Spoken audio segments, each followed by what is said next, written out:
The Bataan Death March stands as a chilling testament to the horrors of war. In April 1942, following the fall of the Bataan Peninsula in the Philippines, Japanese forces captured tens of thousands of American and Filipino soldiers. These prisoners of war were then subjected to a brutal forced march of over 65 miles. Weakened by months of fighting and disease, the POWs faced unimaginable cruelty. The Bataan Death March was marked by relentless physical abuse, starvation, dehydration, and disease. Thousands perished along the way, their bodies left to rot in the Philippine sun. Those who survived the march faced further suffering in prison camps where conditions were often just as brutal. The Bataan Death March remains a deeply disturbing chapter of World War II. It serves as a stark reminder of the fragility of human life and the devastating consequences of unchecked aggression. The march continues to resonate today, reminding us of the importance of diplomacy, compassion, and unwavering respect for human rights.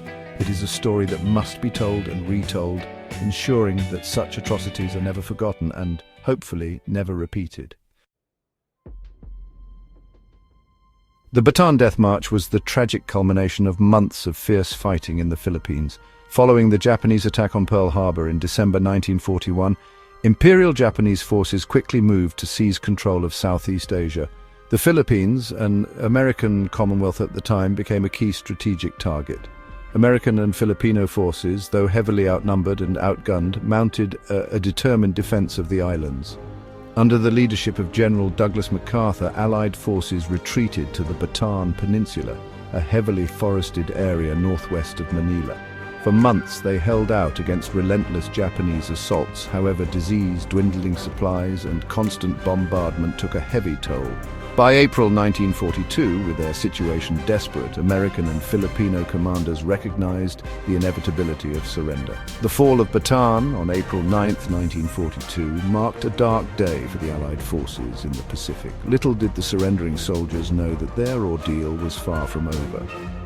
The Japanese, embittered by the fierce resistance they had faced, were in no mood for mercy. The stage was set for one of the most horrific war crimes in human history, the Bataan Death March. The Bataan Death March began on April 10, 1942. Tens of thousands of American and Filipino POWs, already weakened by months of fighting and disease, were forced to march at bayonet point from Mariveles and Bagak in Bataan to Capas Tarlac. This grueling journey, covering over 65 miles, would become a living hell for the prisoners. The Japanese guards showed utter disregard for the prisoners' humanity. POWs were deprived of food, water, and even basic medical care. Those who faltered or fell behind were beaten, bayoneted, shot, or even beheaded.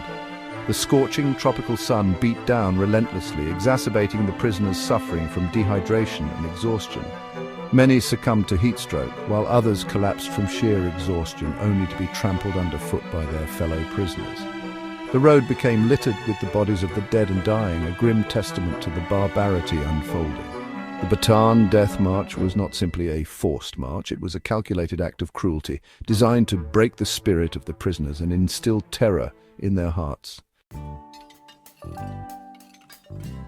For those who survived the horrors of the Bataan Death March, the ordeal was far from over. The march was merely the first chapter in a long and brutal period of captivity. Upon reaching the railway station in Capas, the exhausted and starving POWs were herded into overcrowded boxcars like cattle. The journey to Camp O'Donnell, the main POW camp in Tarlac, was another exercise in suffering. Packed tightly into the sweltering airless cars, many POWs succumbed to dehydration, heat stroke, or suffocation. The conditions at Camp O'Donnell were nothing short of deplorable. The camp was severely overcrowded with inadequate sanitation, food, and medical supplies. Disease was rampant with dysentery, malaria, and beriberi claiming countless lives. The Japanese guards continued their reign of terror, meting out beatings, torture, and summary executions for the slightest infractions. Many POWs, their bodies and spirits broken, simply gave up hope and perished in that wretched place. The Bataan Death March may have ended, but for the survivors, the nightmare of captivity was far from over.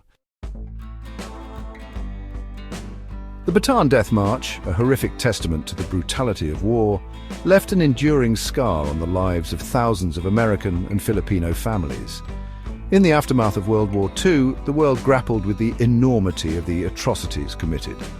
The International Military Tribunal for the Far East, convened in Tokyo in 1946, sought to hold the perpetrators of these crimes accountable.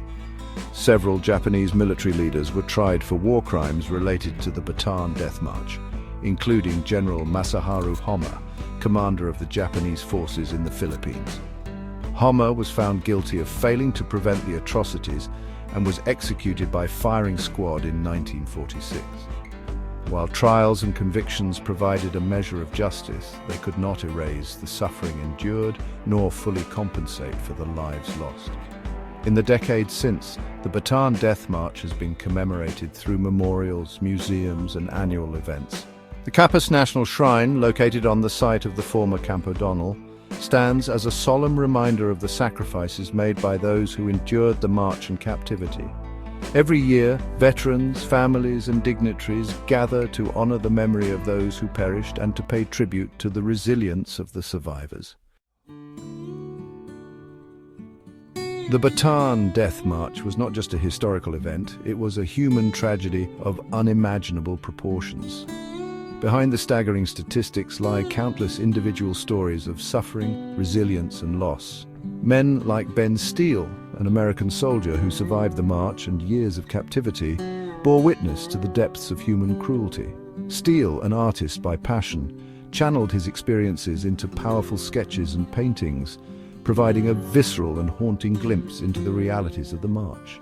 His artwork serves as a stark reminder of the human cost of war, urging us to never forget the sacrifices made. There's also the story of Lieutenant Colonel Curtis LeMay, who would later become a controversial figure in the U.S. Air Force. LeMay, a young officer at the time, narrowly escaped capture during the fall of Bataan. The experience left an indelible mark on him, shaping his views on warfare and contributing to his later advocacy for overwhelming air power. These individual stories, each unique and poignant, add depth and humanity to the broader historical narrative. They remind us that behind the grand narratives of war lie individual lives forever altered by conflict. The Bataan Death March stands as a chilling reminder of the fragility of peace and the devastating consequences of unchecked aggression. It underscores the importance of diplomacy, international cooperation, and a steadfast commitment to upholding human rights. Remembering the Bataan Death March is not simply about honoring the past. It is about learning from history to create a better future. It is a call to action, urging us to be vigilant in the face of injustice and to stand up for the rights of all people. The lessons of Bataan resonate deeply in a world still grappling with conflict, intolerance, and human rights violations. They remind us that the pursuit of peace and justice is an ongoing struggle, one that demands our constant attention and unwavering commitment. By remembering the sacrifices of those who endured the Bataan Death March, we honor their memory and reaffirm our commitment to building a world where such atrocities are never repeated. It is through remembrance that we keep the flame of hope alive, striving to create a future where peace prevails and human dignity is paramount. The Bataan Death March, though a deeply harrowing event, has been depicted in various forms of popular culture, ensuring that this dark chapter of history is not forgotten. Films, books, documentaries, and even video games have grappled with the horrors of the march, each offering a unique perspective on this tragedy. These portrayals, while often fictionalized to a degree, serve to educate audiences about the realities of war and the enduring impact of such atrocities. They bring history to life, making it relatable and emotionally resonant for audiences who may not have a direct connection to the event. One notable example is the 1945 film Back to Bataan, starring John Wayne. While criticized for its historical inaccuracies and propagandistic elements, the film nonetheless brought the story of the Bataan Death March to a wider audience, sparking conversations about the war in the Pacific and its human toll. More recently, documentaries like Bataan Rescue and Never Surrender, the Ed Ramsey story, have offered first-hand accounts from survivors, providing a more nuanced and personal perspective on the march and its aftermath. By keeping the memory of the Bataan Death March alive in popular culture, we ensure that future generations understand the human cost of war and remain vigilant in the pursuit of peace. The Bataan Death March stands as a stark and sobering reminder of the horrors that can unfold when hatred and unchecked aggression hold sway. It is a story of unimaginable suffering, resilience and loss, etched into the annals of history as a testament to the depths of human cruelty and the indomitable spirit of those who endured. While we can never fully comprehend the pain and suffering inflicted upon the victims of the Bataan Death March, we have a moral imperative to remember their sacrifice. We must learn from the mistakes of the past, striving to create a world where such atrocities are never repeated. The march serves as a powerful reminder of the importance of diplomacy, international cooperation, and an unwavering commitment to upholding human rights. It is a call to action, urging us to be vigilant in the face of injustice and to stand up for the rights of all people. As we move forward, let us honor the memory of those who perished on the Bataan Death March by working tirelessly to build a future where peace prevails and human dignity is paramount. May their sacrifice serve as a beacon of hope, guiding us towards a world free from the scourge of war and oppression.